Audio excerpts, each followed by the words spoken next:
You mentioned that this is your little book. First of all, it's a little book that it's a little book that's no bigger than a man's wallet and can fit into a back pocket. Is that right? Yeah. I'll just grab one of these copies over here. 1 second. So, I'll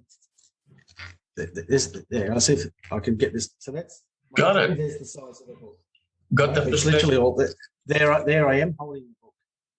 That's it. All right. So we get the idea. It's a little book, but it's a little book. It's making a big impact, and you refer to it as being a toolkit with strategies that can help save somebody's life.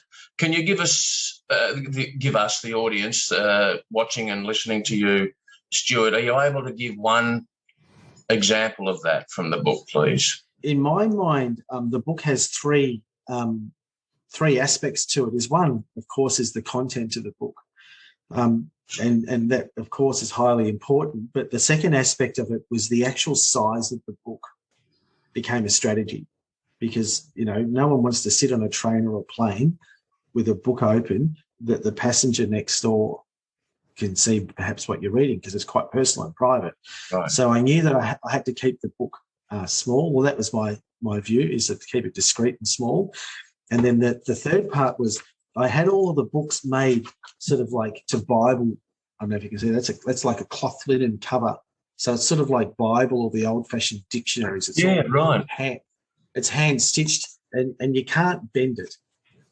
Right, so it's sort of like it's almost like military type quality. So I knew that if it's going to be a toolkit, it has to last. There's no point being a flimsy paperback that 3 months later the front cover's ripped off, or it gets the first little bit of water and it deteriorates. So there was 3 intentional strategies with the book in that regard, so that it would be a toolkit that might last a person 10 years, all the rest of their life.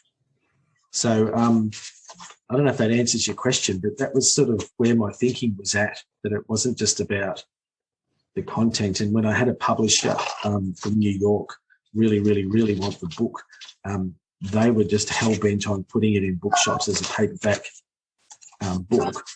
And as tempting as it would be to say yes to go, my first book I ever wrote was published by some mob in New York, is I knocked it back, because it's fundamental that the book stays small and discreet and hardcover.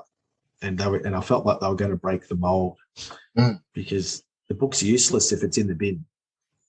So you stay true to your principle then of this book being a toolkit, and so the contents of the book. So we understand now the reasoning behind it being a small book and a book that can be held and read in public with discretion.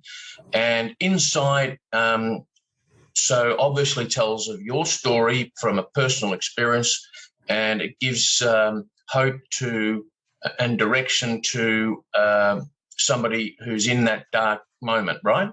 So on page 41, it asks you a question: what'll happen after I've ended my life? And it's just got a small section there to write some lines down. Just to make you think. And then moving on from that, Mike, it's one of the next questions is, what is one thing that I do not want to happen after I die? And that could be, I don't want so-and-so to get my car, for example, or I don't want them to have my dog. So it's like, well, do you need to attend to that as part of your planning, for example, or do you need to stop and realise and go, this isn't such a good thing that I'm planning on doing?